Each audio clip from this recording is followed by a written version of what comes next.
Good morning, everybody. Let's get started. There's still a few people coming into the meeting, but we'll get underway. Welcome to this morning's TBI Talks seminar. My name is Ian Mulhern. I head up the UK policy team here at TBI, and I'm delighted to welcome you to, I think, what's going to be a really interesting and important discussion today under the title of Social Value, Fresh Thinking about what counts in the public and private sectors. Now, we're going to hear from our executive chairman, Tony Blair, who obviously needs no introduction. And Tony's government took a radical and energetic approach to the public service reform agenda, driven by a lot of deep thinking. And some of that came from our two guest speakers today. First of all, we'll hear from Sir Ronnie Cohen. Sir Ronnie is a venture capitalist and is also one of the driving forces behind the idea of social impact investing. And a few months ago, Ronnie released his book, Impact, about how impact investing can help to reshape the economy and to make the economic system fairer, greener, and more innovative. And then we're going to hear from Sir Michael Barber, who headed up the Prime Minister's delivery unit under Tony's government in the early 2000s. And in 2017, Michael developed the public value framework as an approach to public service reform that's since been put at the heart of Treasury spending control approaches. And we'll hear more about that. And last month, Michael was also asked by the current Prime Minister to undertake a wider review of government delivery overall. Now, I was really excited when Michael proposed this discussion, this event, for a couple of reasons. One is that we tend to think of public services and reform of them and corporate governance as kind of entirely separate spheres, and there's no real point at which those two discussions meet. And this is an opportunity to try and join up that conversation. And the second reason is that it's really notable, I think, that in the early 2000s, particularly during Tony's government, there was an intense focus and debate around the question of public service reform and how we could make delivery better and more efficient. But there was little, if any, real consideration about the UK's economic model and the capitalist model as a whole in the UK. And in recent years, the reverse of that has really been true. The energy seems to have gone out of the public services reform debate, in the public sphere at least. Meanwhile, in terms of sort of rewiring the economy, if you like, it's become a hugely hot topic with all sorts of ideas floating around, like purposeful companies, stakeholder models, the idea of stewardship capitalism, and at TBI we've written on some of these issues recently as well, and a lot of those debates are really coming to the fore. So in the next 40 minutes we're going to try and bring those two discussions together with three people who've really been at the heart of these debates for a generation, which is going to be extremely exciting. So we're going to proceed in a kind of discussion format really, rather than sort of speeches as such. And if there's time, I'll take some questions from the floor as well. So please, if you've got questions that you want to put to the participants, put them in the Q&A box at the bottom, and I will try to get round to some of those and filter them in. But if I might start, Ronnie, if I could start with you, and particularly in light of your book, could you tell us what is impact investing? What does it mean? Why do you see it as important? And how do we kind of get it to become a reality?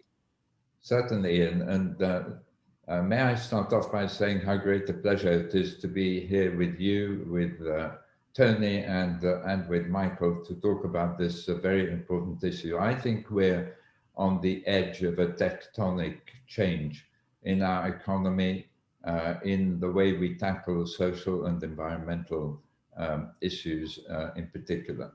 So impact investment is investment which measures not just the profit that is achieved, but also the impact on people and planet. And it actually started with the social impact bond, which Tony's government allowed us to put in place in 2010, when for the first time we linked a social return to a financial return for investors. Now, the social impact bond, looking back on it, was the first instrument to optimize risk, return, and impact. And today, with the benefit of a decade's perspective, we can see that this impact investment leads us to impact economies.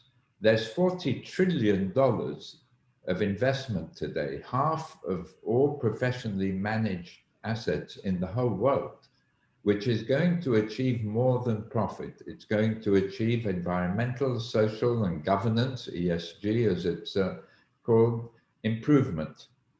And that is hugely significant. If we can bring, and technology allows us today in the 21st century to do it, if we can bring measurement of the impact that companies create to these 40 trillion, we will transform our economy's ability to deliver solutions instead of creating problems or aggravating them as companies and investors seek profit only.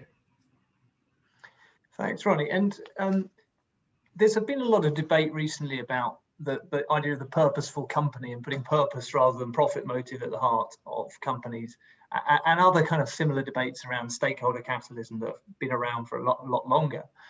Could you sort of locate your views in some of those ideas?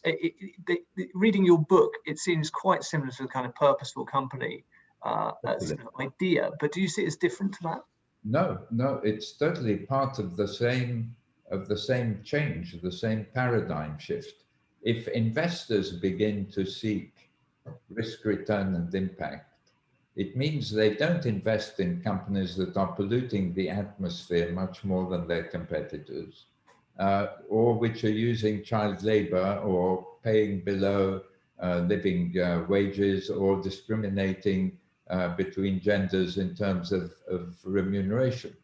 And even the investor change has come because of changing preferences changes in values among consumers and talent who no longer want to work for companies or to purchase the products of companies whose values they don't share. So this impact thinking is changing the models of business, of entrepreneurship, of investment, of philanthropy, and of government. Great. Okay. Michael, if I could come to you then. I mean, you've been at the forefront of these efforts to introduce this idea of public value as a kind of guiding set of principles in public sector reform. Can you kind of characterize it for us and tell us how we should think about this idea? Yes, thank you, Ian, and thanks to TBI for putting this on. I think it's a really important conversation, because it's bringing together, as you said in your introduction, Ian, thinking about the public sector, which in Britain is roughly 40% of GDP, and thinking about the private sector, which is roughly 60% of GDP. And what I've learned from reading Ronnie's book and from interacting with Ronnie, where he's the chair and I'm the vice chair of the Education Outcomes Fund, which is trying to bring education reform in the developing world, is there's a big consistency of the thinking that Ronnie set out there, and the thinking that for me started when I was working with Tony back in the early 2000s, but has since developed not just here in Britain, but around the world. So I think it's a big opportunity to think about 100% of GDP in the same conversation with some consistent ideas. And if you apply that to the public sector, if you summarize the second half of the 20th century debate on the public sector, it was basically the left was in favor of increasing taxes and spending more, and the right was in favor of decreasing taxes and spending less. And the problem with that is neither was thinking about what the value they got for the money they spent, whether it was a smaller amount or a larger amount. And so in France, you ended up with 50% of GDP in the public sector, in Singapore about 30%, and in Britain we've generally been hovering around 40% of GDP taken in tax. But the real issue now, and you see it all over the world, is the public, the citizen, the taxpayer want to know what they get for their money, whether it's 50% of GDP or 30% of GDP. And that question of what value citizens get for their money is really important. And it's important for trust in a particular government, but more importantly, it's important for trust in government in general. And you see the rise of populism where trust has fallen away. So it's a fundamentally important issue. And if we could build on the kind of thinking in Ronnie's book and the public value debate, you could change the character of the societies we're going into. Public value has 4 pillars. One is goals. What are you trying to? You've got X 100 million. What are you trying to deliver with that? That's what working for Tony, I was trying to make sure we got health outcomes or crime reduced or whatever it was. and we had some success with that. So that's the first pillar of public value, and that's very important and remains important. And lots of places in the government isn't taken seriously enough. Secondly, there's the controlling of the inputs. So when you allocate a certain sum of money, is it spent fairly? Is it allocated efficiency? Is it allocated without corruption? Does it go to where it was intended to go? So there's the management of the inputs, and the British Treasury generally have been very good at that, but it's not true all over the world. And then the third pillar of public value is, do the public understand why you're spending that sum of money on that thing?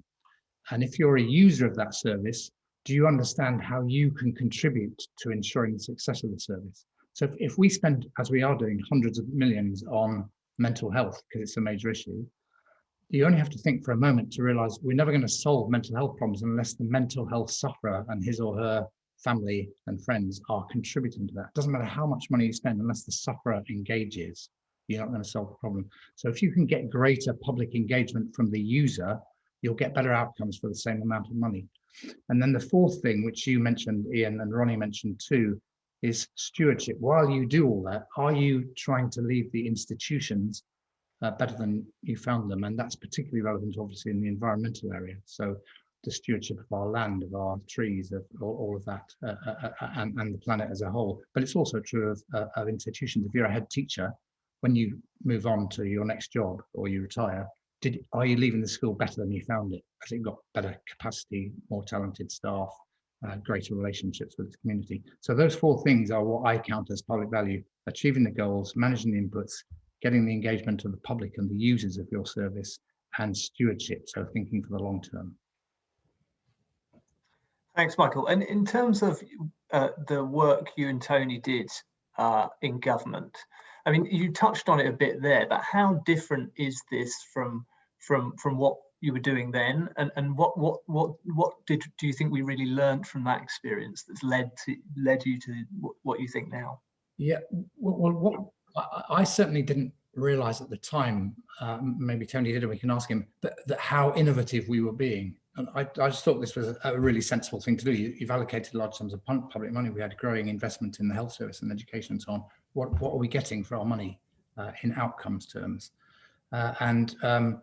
We learned that you have to work really hard to manage to those outcomes. We were unashamedly, and I'm sure Tony is as well, very proud of this. We were very ambitious, and people said that that's all too difficult, but actually nearly all the goals got achieved. So the degree of ambition is important, because anybody can manage status quo, sort of drift along, but then the world catches up with you. So that ambition was very important. I have constantly stuck with that. So if a government, if I work for governments around the world, if they say, well, we've got some pretty modest ideas about what we want to do, but basically we just want to manage along, I'd say, well, you probably can find some other consultant to do that. But if you've got ambition and real determination to change people's lives for the better, that's worth doing. And when you look at the state of the public sector around the world, that is really sorely needed in, say, education across the developing world. So I learned about ambition. I learned about the fact that we're innovating, and I learned that you can achieve ambitious targets if you get that focus and drive, and if you get the good data and you solve the problems as they arise. Of course, there will always be critics of targets and so on, and so I also learned, but we can go into that, how to rebut the critics. Okay, great. Tony, if I could come to you. I mean, as Michael's just been saying, under your administration, we took a very radical and energetic approach to the reform of the public services. But for the last 10 years, at least, that debate has been really in the doldrums, and it hasn't gone anywhere. I mean, apart from the work that Michael's been doing, it's not been an issue of massive public discussion. Why do you think it has gone off the boil? Why has there been so little interest in this agenda for the last decade? Yeah, well, first of all, Ian, let me say it's a real pleasure and honor to be speaking with Ronnie Cohen and Michael Barber, two people I worked with when I was in government, and also kept up with since leaving government. And both of them are remarkable innovators in their different ways. And I mean, the short answer to the question you've just asked is because I think the Labour Party lost interest. The Conservative Party became about austerity. But, you know, if you think about the current situation and how we come out of COVID, deal with the problems of COVID and Brexit, and you look at the forward program of this government, Conservative government, it's going to be spending a lot of money. So actually all of these issues should come back on the agenda again now, today. And I think it's actually a great thing, by the way, for the progressive side of politics to take this up. And what we've had with what Ronnie's said and then Michael. So Ronnie was really talking about changing the culture of the way business operates and what are the objectives of business and how does business become more socially responsible. It's a debate here. It's a debate over in the US, by the way. It's a debate all over the world, really. It's about how does capitalism change from traditionally just looking at the profit line and little else. So there's that debate that Ronnie just raised, and then there's Michael's debate, which is really about how does government deliver effectively for its citizens, the thing that he concentrated on when he was working with me in Downing Street. So I think what brings those two things together is, first of all, people today, whether they're consumers or employees, they expect the corporate sector to be much more conscious of the broader public interest, and they expect, to a degree, or hope maybe, that the public sector, when it's spending their money, because it's their money as taxpayers, that they have some regard to the broader social responsibility of government. And the question is, obviously those are laudable objectives, but how do you actually make it happen? And I think this is really the goal of public policy. And I think there are two aspects to it that are important. The first is that we try and harness that innovative power, enterprise power of the private sector to deliver public good. Now, Ronnie, by the way, Ronnie and I spoke at the beginning of the COVID crisis, and he had a great idea that I tried unsuccessfully to get people in government interested in, which is that you create a fund, a special fund, where you incentivize the development of rapid tests for COVID. Because the problem with the PCR test is that it's expensive and requires going to the laboratory and so on. Now, if you fast forward to today, almost a year on from when he was first talking about this, the truth is we'd be in a much better position if we'd, rather than just leaving it to individual companies, if we'd really tried to use the power of the public sector to harness the enterprise of the private sector and got that innovation happening much faster, so that we got these rapid tests much more quickly. But, you know, right across the piece, social impact investing in the broader sense is a very sensible thing to do, because we all know what the problem with government is. The problem with government is it's often too bureaucratic, often not innovative enough. And also, you know, the default mechanism of most of government is very cautious and no risk of failing. And if you want to innovate, you've got to be also prepared to fail. And if you want to innovate in the public sector, you've also got to attract a different sort of person into it. So you've got to attract people who are themselves, you know, thinking not just of public service in the very traditional way, but take a more dynamic approach to it. So that's the first thing, that you've got to decide that you're going, if it's true that the private sector is going to look more broadly at the social and public interest, how do you harness that power in furtherance of the public interest? And the second thing is then, how does government itself encourage this by the public policy that government elucidates? So, for example, there are many problems today that could be solved if we identified them correctly. around things like ordinary people's contribution to combating climate change, around elements to do with how your local community might work, things around, for example, social care and the use of technology to help do it in a much more imaginative way. So if we want to get this more responsible private sector and more responsive public sector, I think there are ways that we could draw up a new agenda for cooperation between private and public sector, which would be extremely exciting. And it would also give, by the way, the progressive side of politics in this country something to bite onto. Because otherwise, the problem for the Labour Party, to be honest, in British politics right now is that the Conservative Party will spend a lot of money, and Labour doesn't want to be in the position of just saying, well, whatever they spend, we'll spend more. The real question is going to be, how do you drive value and innovation through the money you're spending? Yeah. And actually, Tony, that's what I was going to ask you next, is why is this important politically for the progressive side of politics? And I guess, as you say, the critical thing is differentiation as much as anything. Ronnie, if we could come back to you and just sort of try to bring these conversations together a bit. The emphasis on sort of shareholder value maximization in recent decades in the kind of market economy has tended to put a narrow focus on profit.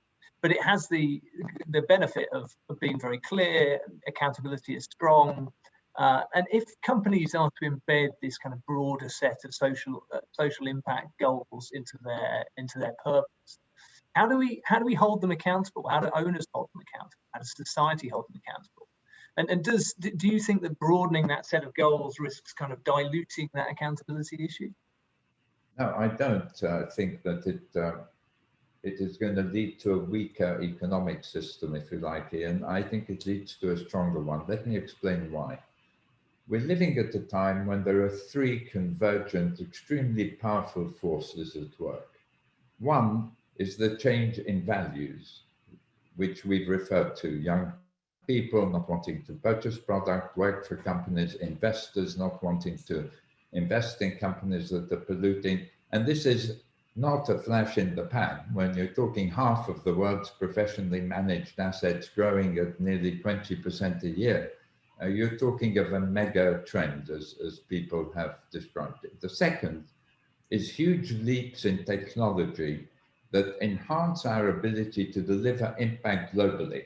Artificial intelligence, machine learning, augmented reality are just three massive ways in which we can deliver improved health, improved education, improved employment. Humanity has never had an opportunity of this kind. And the third breakthrough, Ian, which comes to the specific answer to your question, is technology enables us now to measure the impact of individual companies through their operations on the environment, so the pollution that their operations create, through the employment impact that they create, diversity, equal gender pay, paying reasonable wages, etc. And the third one is through their products that are healthy for the population, that don't pollute the environment, and so on. That is a major breakthrough. When you can measure impact, you begin to make your decisions on the basis of real information. Today, the $40 trillion of ESG can't really be held to account, and companies can't be held to account, because although the intention to do more than just generate profit to improve the environment and society is there, there's no way of proving what has been achieved. And companies are claiming, and we call it impact washing, are claiming that they're delivering great positive impact and ignoring the negative impacts they're creating. So the ability to measure all these different impacts and turn them into monetary values that you can reflect in normal accounting, so that you can look at the company's traditional profit and loss account, and you can look at an impact-weighted profit and loss account. That is something that we're doing now. And I want to just give a peep into the future, if I may, Ian. The effort which I'm privileged to lead at Harvard Business School, the Impact-Weighted Accounts Initiative, it's there for everybody to access the data, looked at the environmental impact created by 1,800 companies on the basis of the information they had made public. If I say to our audience that 250 companies are shown to create more environmental damage than profit in a year, that a third of companies, more than 600, create environmental damage equivalent to 25% or more of their profit, that taken all together, these companies create $3 trillion worth of environmental damage in a year. And finally, that within several sectors, you see a correlation between the companies that pollute more than their competitors and lower stock market valuations. So there you have it all, Ian. Investors will do the job for government, providing government imposes the need to publish accounts that reflect the impacts of companies in a similar way that we did after the crash of 29, when we introduced accounting principles to measure the profit of companies, principles which hadn't existed until then. Every company picked its own accounting principles and there were no auditors to measure them. We need to do the same thing in terms of impact transparency now. And if we do that, then these changing values, the use of technology will drive improvement. Our economies will begin to bring solutions to the problems we face rather than sometimes creating new problems or aggravating them. And that takes me neatly onto the question I was going to ask you about how to operationalize this vision. And there's obviously some degree to which we need buy-in from businesses to be part of this agenda, but there's also a question of what levers does government have? You mentioned their reporting requirements and things like that. I wonder if you could say a bit more about that. And also, we've got a question from Tom Levitt here about how we can persuade businesses to adopt that kind of social value approach to public procurement. And so I wondered if you could say a bit about that. How do we get these ideas into action? So we have now the ability, and the Harvard effort is proving it, and it's building on work that's gone on for 3 or 4 decades in measuring carbon emissions and water usage and so on and so forth, and adding a monetary value to it and showing how you do this and how you do it, as I was saying, not just for environmental impact, but for employment impact too. It can be done. Now, in government's case, you have investors on one side who are demanding it. You have markets which are beginning to show that this information is price sensitive. If some investors don't have access to it and others do, then some investors are at a disadvantage. So regulators, which is government, have to step in. And we're already seeing the world's regulators get together and talk about new accounting standards. We're seeing IFRS, which is responsible for accounting outside of the US, across the whole world, saying that they need to create a new sustainable accounting standards board, or at least talking about doing it after a period of consultation, setting up a committee to look into it. So it's beginning to happen. So markets and capital can help us, but governments, as Tony very well knows, and Michael, governments have to play an enabling role if markets are going to make the contribution that we demand of them today. And if governments don't stipulate generalized accounting principles for impact, every company will make its own claim, use its own policies, and select the impacts that it measures. And I think big crises like the 1929 crash and the Great Depression create an environment that is more receptive to bold steps. And so the investors on one side, the companies which will generally oppose it on the other, but there are probably 100 companies in the world that applaud this and are beginning to publish some form of impact-weighted accounts. You have companies on the other side, and they're very powerful, and they have very powerful lobbies, and they don't want to be exposed in ways that are going to reduce their market values. And governments are the arbiters in the middle of what can be done. And it can be done now, and it must be done, because coming out of COVID, governments will have less money than ever, they'll have higher unemployment for a sustained period of time than ever before. They're going to have all of the consequences of unemployment that flow out of poverty, homelessness, and so on and so forth.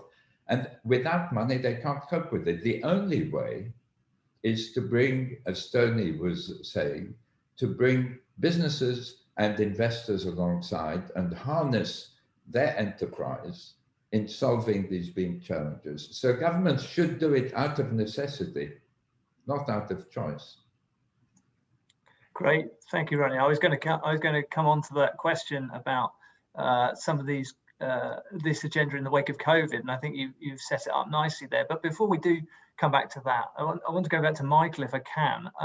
And Michael, just to there's a sort of parallel here with kind of the ideas that Ronnie's talking about around this the broadening of the set of outcomes that we're looking for. In Ronnie's case, talking about in the market sector, and in your case, talking about the public sector.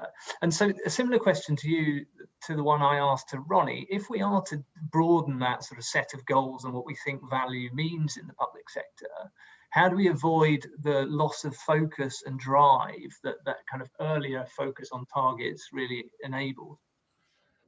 Yeah, well, it's a good question, Ian, and I think that just in your preamble, you were talking about the parallels in thinking between what Ronnie's arguing and what I was arguing that Tony was bringing together. And I do think that they're not just parallels; they're very integrated, connected ways of thinking about the decades we're going into, and I think that the focus is as important as ever. But what you count as a positive outcome is not just whether you get a 4-hour maximum wait for A&E, but whether you get some of the other things I was talking about, public commitment to that, the actual health outcomes, which we did do some of on cancer and coronary heart disease, for example. So you don't lose the focus, but you redefine the outcome that you're focusing on, or you strengthen it, deepen it. That's the first thing. The second thing, I really want to reinforce Ronnie's point that as we come out of COVID, there's a real opportunity for a rethink, and this kind of dialogue is important, and it applies across 100% of GDP, not just the private or the public sector, but both. And Ronnie's point about technology enabling radical redesign of services, I think, is also important in the public sector. We did I did work with the government of Punjab in Pakistan, where there was a big problem about getting young children vaccinated against the basic childhood diseases. Vaccinators were being paid and sometimes not working. It was all very inefficient. And we ended up with a system where all the vaccinators had a tablet. And as they injected a child, a photograph of that child went to the computer in Lahore. So we knew exactly where every single child who was being vaccinated was. And then we had a call center that would, because lots of the vaccinators would also get the mother's mobile number, and you ring and say the next day and say, we hear your child was vaccinated yesterday, how did that go? So you get real feedback and public engagement. And that transformed in 2 years the level of vaccination to way above herd immunity quite dramatically.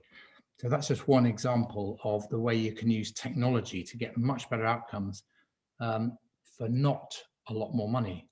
What was happening in the previous system was that vaccinators were being paid, but sometimes not working and not really vaccinating. But it wasn't a shortage of vaccinators or a vaccine, it was an inefficiency of the system.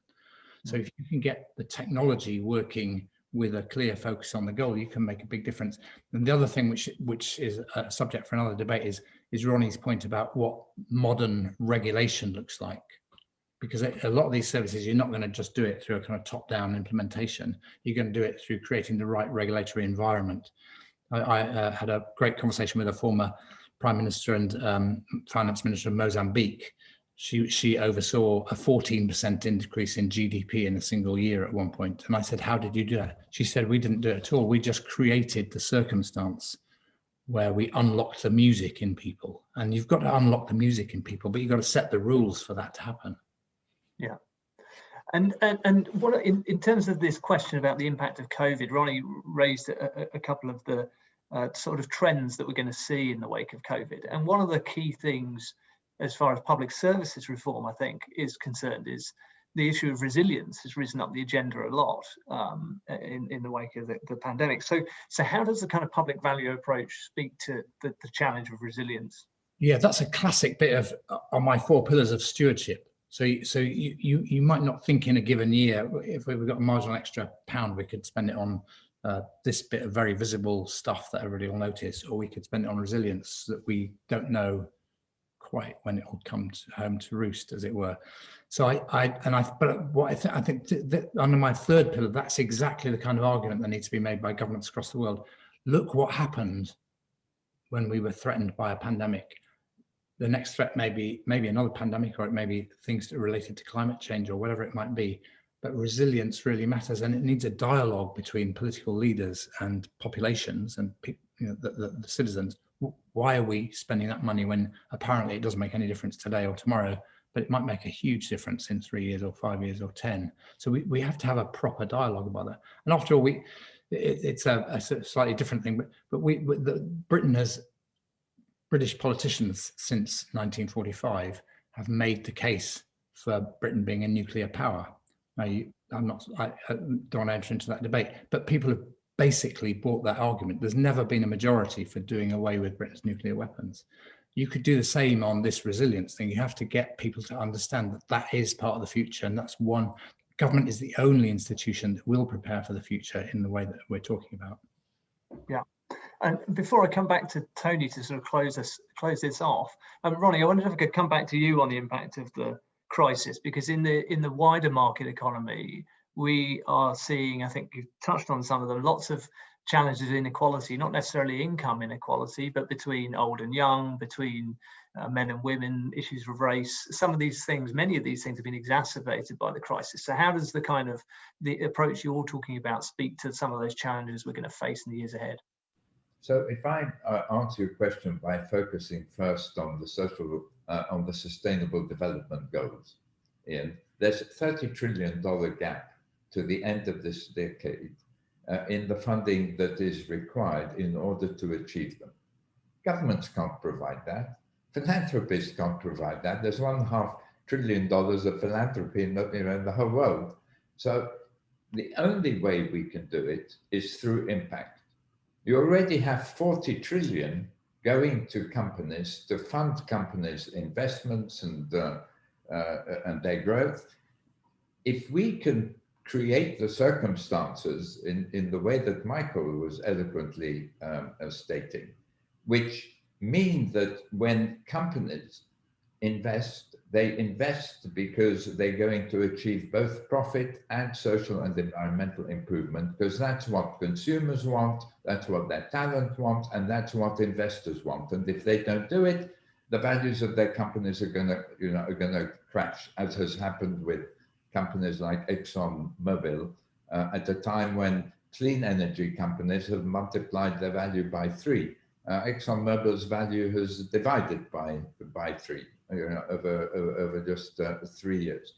So it is the only way that we can get real capital to flow to achieve social and environmental improvement, both in developed countries and in developing countries. Now, what type of investment is it? Well, some of it is investment in stocks and shares. And if you have transparency on companies, we've addressed how that will mean that more impact is delivered. Some of it is in bonds. For the first time in financial history, we see a $1.8 billion bond issued by Novartis, where the rate of interest depends on how far their drugs help vulnerable populations. we see green bonds where the rate of interest falls depending on the targets that you are able to hit in terms of environmental improvement. So the bond market too. And then within venture capital and private equity, infrastructure and property, you're now seeing impact funds being launched. So investors today should be investing only in ESG and in impact. Companies which are prepared to transition to zero carbon emissions and to diversity will continue to engage with investors. Investors will support them. But companies like ExxonMobil that double down on fossil fuel when it's the past rather than the future will see themselves deserted. So the mechanisms exist, but we need government to prepare the circumstances that enable markets to play their role here. These changes in values are not a passing thing. Do you know what percentage of the US workforce is represented today by millennials and Generation Z, as Americans call it, or Z, as we call it? 60%. 60%. That's also partly why values are changing. So this is the future, and governments have to be bold and seize the opportunity. Now, the international frameworks, and Tony can address this better than I can, today don't seem to be capable of prompt action. So the G7, the G20, COP26, and so on are unlikely to take this sort of bold action. So individual governments will have to do it. In the 30s, with financial accounting, it was the US. This time, will it be the EU? Will it be the UK? Will it be the Netherlands? Will it be Scandinavia? Will it be the Biden administration? Will it be New Zealand? Some governments have to take the lead, and then others will follow. Great, thank you, Ronnie. Now, we've only got a couple of minutes left. Tony, if I could come to you, be really keen to see your views on where this whole agenda goes in the next decade and what we should take from what we've learned over the last 20 years in both of these, the public service reform agenda and the corporate governance side of things. Yeah, so very briefly, Ian, I think the world that Ronnie's just described is a world of massive change. And the question is, can government itself change?